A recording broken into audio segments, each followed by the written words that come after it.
Hola, my name is Itzel. I'm a graphic designer, illustrator, and business owner. A couple years in, I started having this idea of maybe this could work. Being able to have fun with what I do. I'm just chasing whatever is fun for me, and if it sounds fun, I'm all in. 5 years in, and I'm still learning every day. That's definitely been the hardest part. Yes, that is Itzel. Her story coming up in a moment. How are you? I'm Steve Holland. For the past 10 years, I've been chatting to freelancers from all around the world, finding out what it's like for them being freelance. Whilst being a freelancer myself, I make podcasts and videos. That's what I do. But I love finding out about others' experiences. And these days, you can find it in video form as well. Check it out on Spotify and YouTube. This time around, it is Itzel, known as Yay Itzel, whether it's working with local donut shops or the likes of Nickelodeon or Kellogg's, or posting out her own products in Sticker Club, working on brand partnerships. She's got a lot going on, and it's all very much inspired by her Mexican culture, these vibrant, playful colours. I love it. Do seek out her work online, but not before you've heard, or maybe whilst listening to her story. Let's find out what it's like being freelance for freelance graphic designer and illustrator Itzel Islas. Hey Itzel! Hi, thank you for having me. I'm so excited. Thanks so much for doing this. As ever, how about we get started hearing how you got started being freelance? Yes, so when I graduated, I started doing freelance design, but it honestly wasn't tailored to what I like and clients that make sense for me. It was just basically after school, whoever I found. I did go into doing apparel design for almost a decade. And during the end of it, that's when I started doing my own thing because I was getting quote unquote bored with my day job. And so I opened up an Instagram account, which was supposed to be a visual diary for me. No other plans. I never intended to leave my job. I mean, I did at some point, but that wasn't the reason why. And just little by little, I started creating art. I noticed people responding really well to it, asking me for certain things. And then I started getting clients through it and people asking me to do projects in my style. And so I started doing that. I did that maybe for about 3 or 4 years before I quit full time in 2020. And I've been doing it since. So all of that, your first freelance clients, I guess, were coming via Instagram. Yes. Not at the beginning of my career after graduating from college, but in this phase of my life, I guess, yes, it was through Instagram. At what point did you think, okay, yeah, I want to leave my job. I could go and get another job, but actually maybe I can make this happen? What was the sort of tipping point, do you think? Yeah, I think it was a couple years in.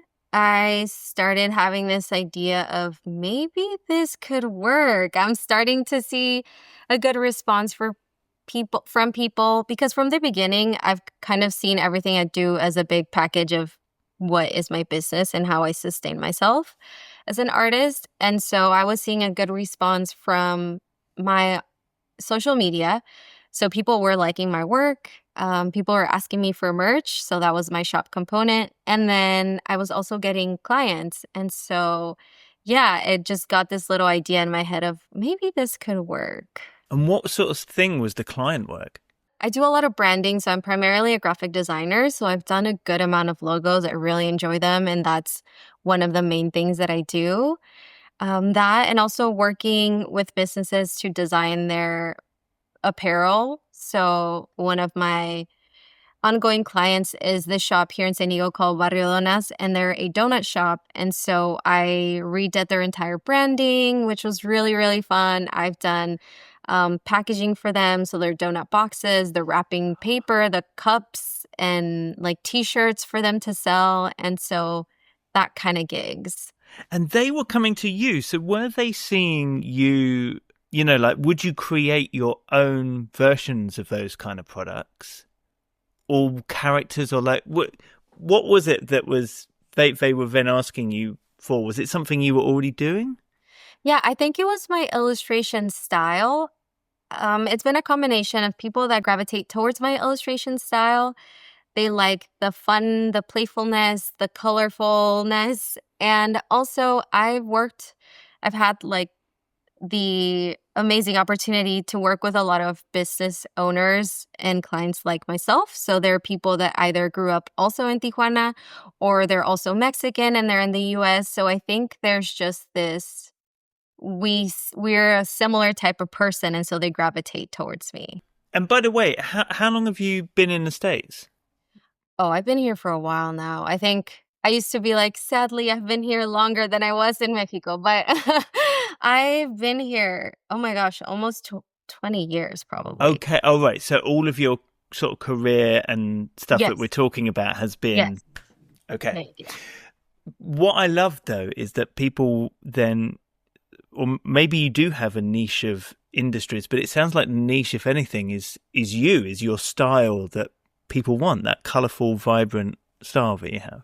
Yes, it's been very lovely, especially I compare it to when I started and I was getting all these gigs that I didn't like and the clients were not nice. And so just to be now working with clients that are people like me, that we have the same values and we're all just trying to make really fun products that just is great to me. Yeah.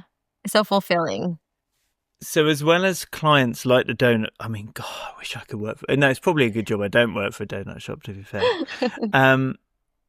You also realised that the public, for want of a better word, your followers, I guess, Mhm. were saying, actually, if this was on a thing, I would buy that thing. Yeah. So you started offering that pretty soon? Yeah, I think so. I think I definitely started with stickers right away.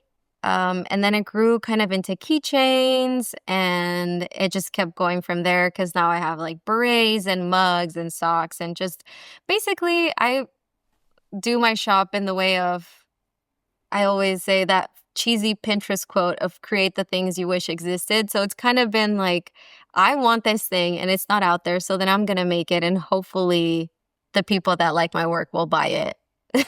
When did you get serious about your shop? I think a year before I quit my full-time job. Oh, right. Yeah. And were you making... Well, I say making. Were you stocking, like producing and stocking stuff, or was it print on demand type thing? No, I think because I worked in the apparel industry for a very long time and with screen printers. And so I'm very picky with my quality of just things across the board. So I like to have my hands and my eyes on the things that I sell and make sure they're up to my standards. So everything I make, I always make sure that I like the quality first before selling. So no print on demand. Does that mean you've got a load of boxes of stuff and you post it all out yourself? Yeah. Amazing. Yeah. Although that also does come with a degree of risk, doesn't it? To say, okay, Yes. yeah, I'm going to print this amount of stuff. Mm-hmm. Yeah, and I think the thing that has helped me, there's certain items that are not as risky as, let's say, stickers. They're not that expensive. I can kind of just do it, and then they're not that big and difficult to store. But when it comes to something bigger, like a t-shirt run or mugs, I definitely do pre-orders first. I find that it helps me at least make sure that people do want this product and also help me with the cost up front. I mentioned in my introduction about Yay Itzel. Now, that is you both as a designer and illustrator and your shop, right? Yes. Yeah. Like I said, I never really imagined growing this to the extent that I have and making it my livelihood, essentially. So, yeah, everything just kind of falls under the same category. So when did you start using that name? When you first launched the shop while you were still employed? Well, I was still employed, but when I opened up my Instagram, actually, it was just my name was taken. And so I say yay a lot. And I was like, oh, I'll do yay in my name. And now I'm like, oh, I should have thought about it a little more, but it's fine. I'm so used to it now. I think it's a great business name, though, Thank especially you. when it sums up the spirit of what I see of what you're doing anyway. Yeah, thank you. I think so. I think that's why I never really stressed on it or try to change it because I'm like, well, it does fit. The only problem is English speakers and Spanish speakers both struggle with different parts of the name, which is really funny, but that's okay. What do the Spanish speakers struggle with? The yay. So they wouldn't say yay. No, a lot of them say like ya, yaji. Like they read it Ah. phonetically, and then in English, a lot of people struggle with my name. So then both sides are. We can both be tripped up. It's fine. Yeah. So there's the shop and there's client work coming your way. Mhm. Is there anything else, in terms of where your income comes from? Yes. There's also my sticker club that I have on Patreon that I also started doing 2020, literally the same day that I quit. I was like, okay, I'm launching this. I've been curious and I just need different streams of income. And it's been really great. I actually just had it next to me and I put it in a different room because I'm shipping them out today.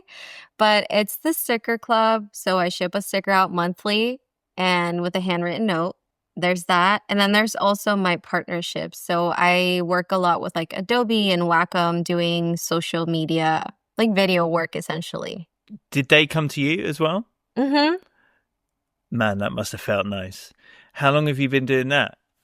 Well, I got some Adobe work right when I quit, maybe 2020, 2021, but it was through other agencies reaching out. And then 2 years ago, I've met someone from Adobe and they asked me in person, like, do you want to do some of the social media work? And basically, I'm an ambassador for them. So that's kind of how it Yeah. works. Well, you've since become one.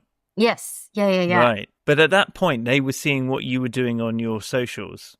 Yeah, I think so. And so for certain campaigns, they'll come to me and be like, can you make a video for this? And then I'll make it. And it's, yeah, you were saying it must have felt special. I think you said that. And honestly, yes, because ever since I started college, these are the brands. Like I've used a Wacom tablet since I started, and I've used Adobe since before I started. And so this definitely was a pinch me moment. So what were you creating on your socials other than posting your work? It sounds like you were creating, what was it, like behind the scenes? Was it personal? What were you doing? Yeah, so I should be better about posting my work. I feel like I don't post it enough. I just make it's definitely I do think it's my creative outlet in the sense of it is a visual diary. I'll make illustrations and I'll make random phrases. I do a lot of typography and lettering in my own style. And so just silly phrases that come to mind, or if it's something political, something to say the way that I'm feeling, something to make myself feel better, and that hopefully it helps others feel better. Yeah, it's just random thoughts in my head, but I think people like them. So we've got Sticker Club, Patreon, your shop, client work, brand partnerships. Are we calling? Yes. Yeah. Anything else?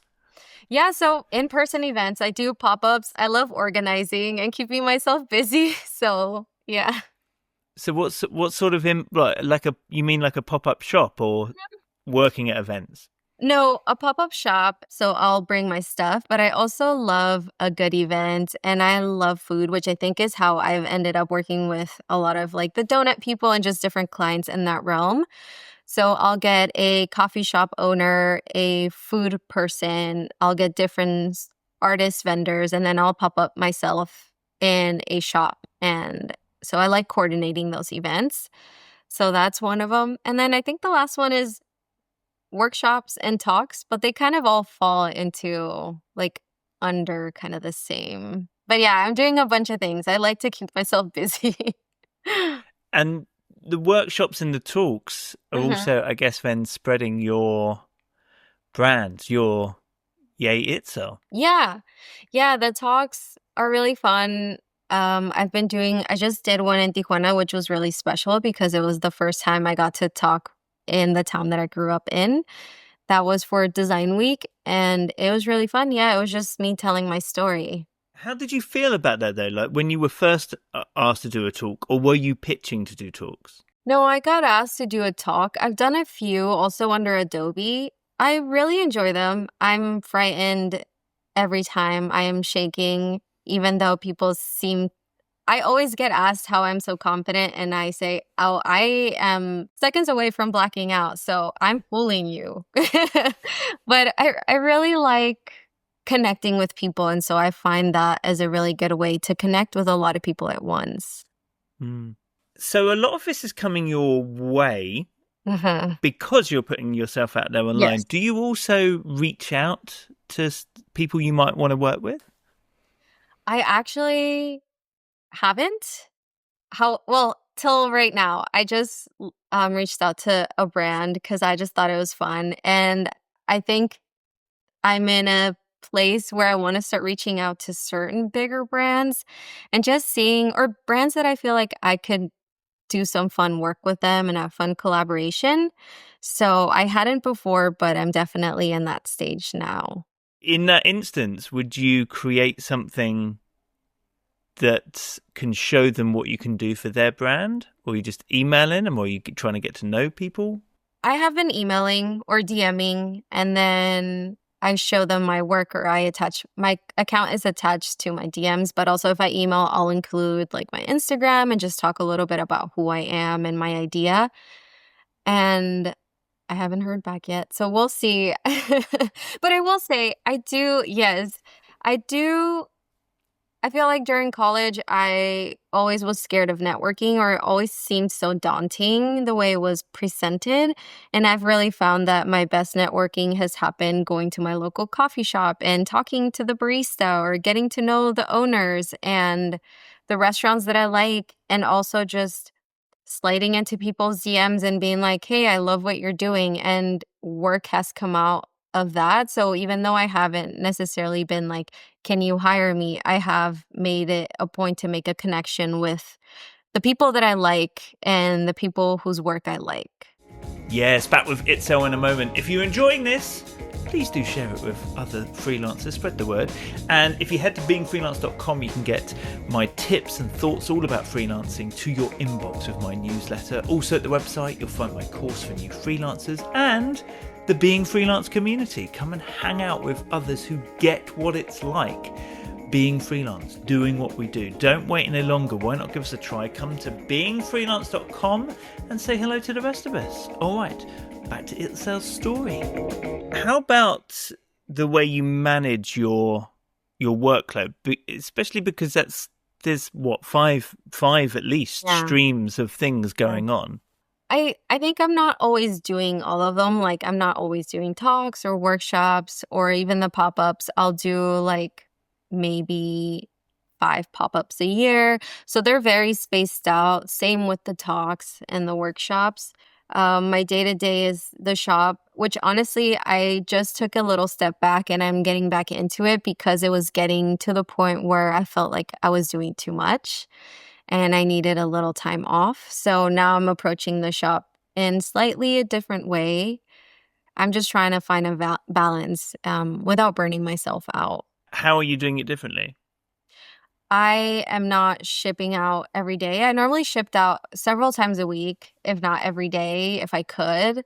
And so now I'm trying not to stretch myself too thin. So I'll ship out once a week. And I'm also not, I was doing products kind of like a shop that just does a shop for a living. So every quarter you drop new collections. And I think I've stepped away from that because my main source of income has always been, and I think it will continue to be, my client work. And that's what I enjoy the most. And so I wanted to go back to creating for my shop when I really feel like there's something I'm really excited about creating, and not necessarily because people are expecting a new collection from me. Yes. Yeah. So your client work is still the main thing. Yes, definitely. Yeah. So how many projects or clients would you say you work on at any time? It depends. It's freelance, so there's seasons where I have like 10 clients and then seasons where I have like 3. So everything kind of fluctuates. I will take on several at a time, though. I think the one good thing about my last job, which was part of why I left, is that they overworked us so much, but with that comes getting really, really fast. And so I can hit my deadlines really quickly. So they did you a favor. Yeah, I guess in retrospect. Do you get to a point where you think, actually, I can't take anything else on? I don't think I've gotten to the point where I'm like, I can't take it on, but I will be straightforward and be like, I can start your project next month, or, just being clear with my deadlines. I think I rather slow down on the shop end and everything else than my client work, because I really do love designing. And so unless a project doesn't make sense for me, I would rather be doing that. Yeah. When you were starting out and as it's gone on, like, did you know what you were doing, like, on the business side of things? No, absolutely not. And I feel like I'm still learning 5 years in, and I'm still learning every day. That's definitely been the hardest part. What have been the best things that you've kind of like put in place or figured out? Well, I think by now I definitely learned more about taxes, which that has been my biggest headache. And I've also just hired, like, it's a group, basically an accountant, and they just take care of it for me and they help me out a lot. I realized that I was spending a lot of time, and I just never felt like I was sure that I was doing it right or not. And so I don't want any surprises in the mail. So I just decided it's not cheap, but it gives me peace of mind and I can focus on what I'm good at, which is designing. What would you say you found the most challenging thing of being freelance? Yeah, definitely the taxes. Mm. That part of figuring out, well, and also because I'm a corporation, and so I was doing taxes at first as a self-employed person, and that's easier. But then once I turn into an LLC, like limited liability company, and then I turn into a corporation, and that whole world is just something I have no clue about what's going on. And so I really needed help. Yeah. Yeah. Did you find when you went into an LLC and then a corporation, did you find that changed something in the way you approached what you're doing at all? No, not really. And honestly, I got the LLC because a friend that has a shop recommended it to me, and she was like, "You're going to be selling things and you just want to make sure you cover yourself and that you don't get sued for someone stabbing themselves with a pen, and now it's your fault." And so that scared me, and I was like, "Okay, I'm going to become an LLC." But then for tax purposes, that wasn't the best deal, and then my accountant was like, "Well, you should be a corporation." And so that's why I ended up being a corporation. That's a realm that I'm not very skilled in, and I wish I was. I mean, I've learned a lot through the years, but I wish they taught that in school. I will forever say that. Right. I think we all agree. But what I like on your, and I don't see this often, okay, but I like on your website that you describe yourself. Yes, you're a graphic designer and illustrator, but you're also the founder and CEO of Yay Itzel. Yeah, that yes, this is a business thing rather than yes, I just like being creative and getting paid for it. Thanks. You approach it as a business. Yeah, definitely. And I think, it very much is at this point for me. I'm serious about it. And I think, that I feel really helps me too with my clients. I'm very serious about my work. I value my work a lot and I respect it. And so I think the people that come to me, they also respect me. And I've really loved that exchange. Yeah, I just love seeing it because sometimes getting in that mindset shift, even though this is called being freelance, we are actually being a business, and that mindset shift can be tricky, I think. Definitely. I also, though, along with that, liked the fact that you have like a mission statement as well. Yeah. Can you tell me about that? Like how that sort of helps, maybe, I don't know, how that helps you. The one great thing I love about my business and everything I do is that it's happened very organically. And my priority has been to be very true to who I am and very authentic. And I think more than trying to be a legit business, it's kind of, I want people to really understand who I am and who they are hiring or buying from. And so with the mission statements and everything I say, I try to have people understand who they're shopping from, and what. I even say it with like social media. I like to show my face. I like to be there because I personally like to know who's behind the work that I love. And so I think it all comes from that place. So that personal side of it being a business and the values that you have. Mm-hmm. Yeah. Yeah.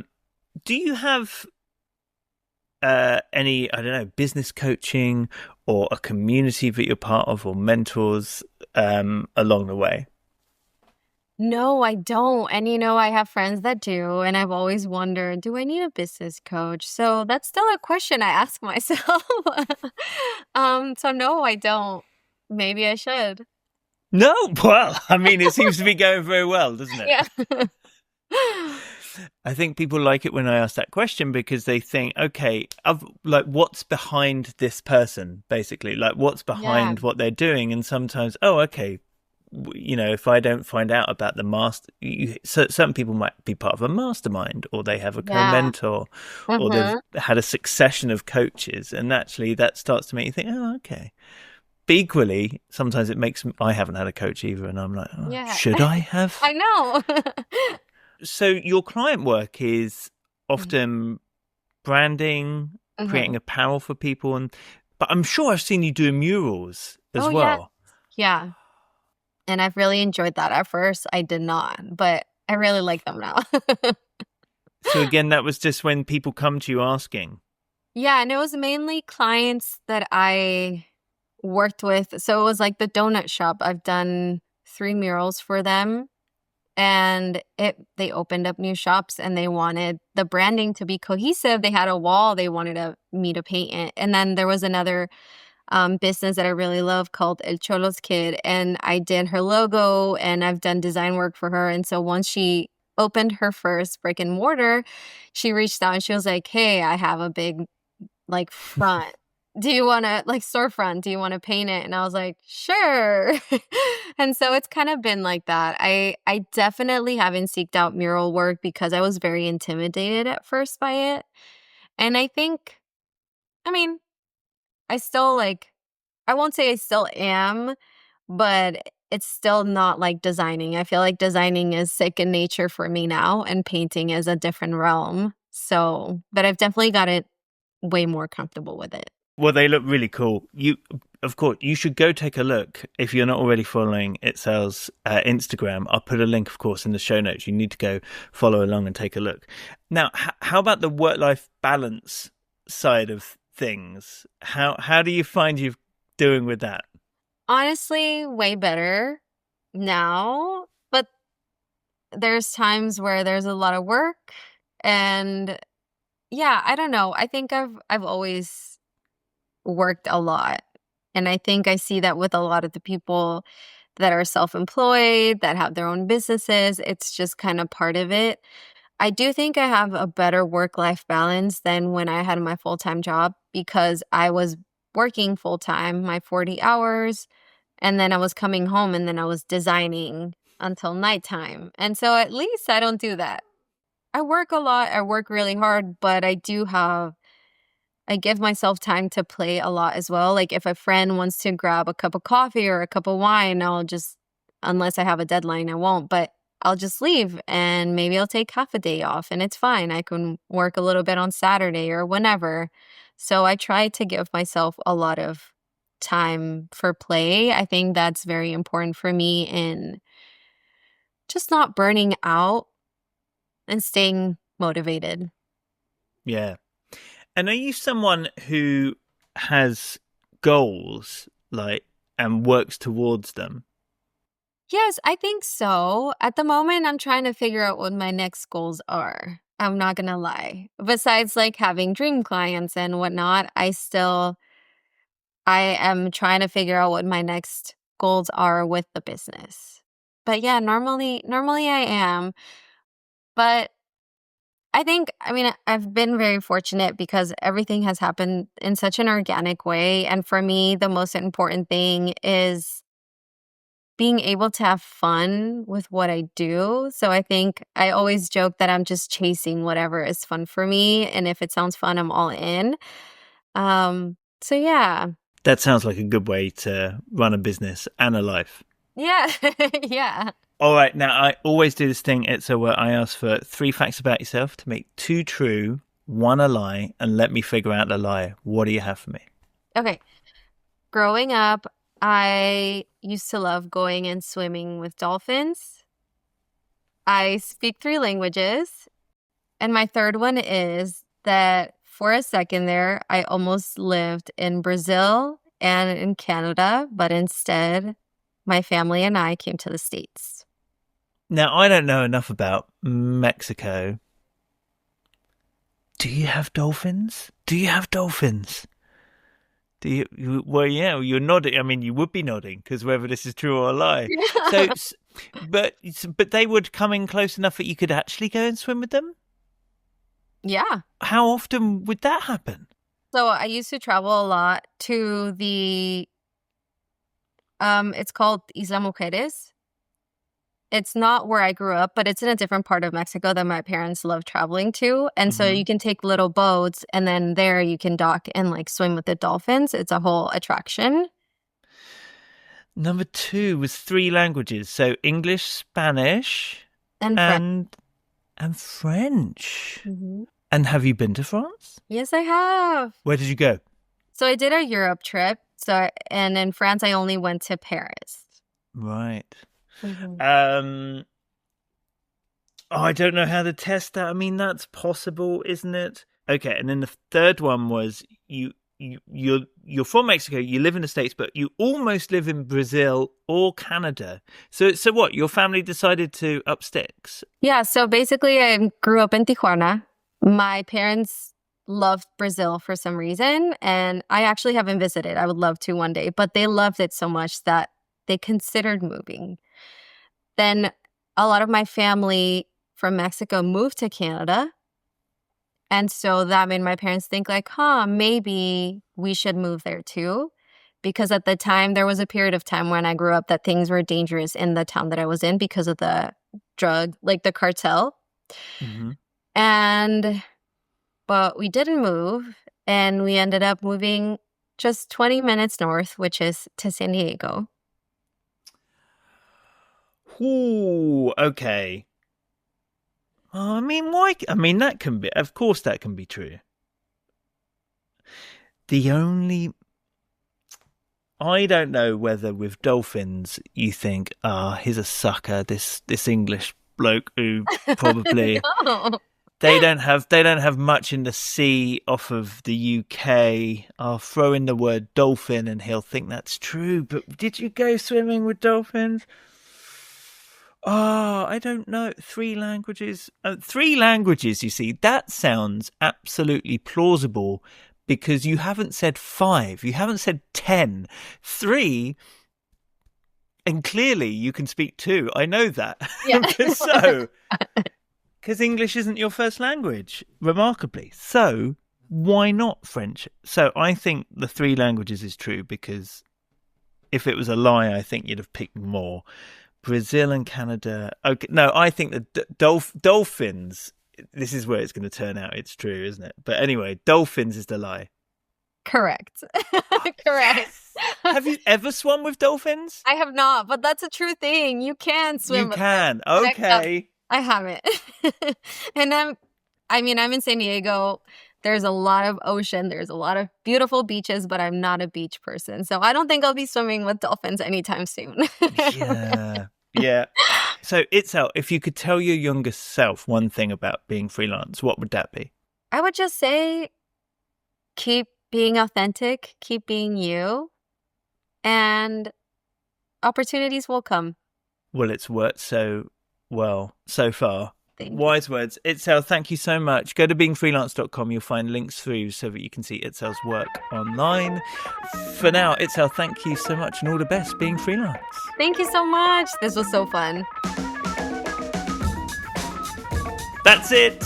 Back with another one very soon. Please do leave a comment. Would love to know what you think. Also share it online and of course grab the newsletter at beingfreelance.com. I'm out of here. You have a great week. Being Freelance.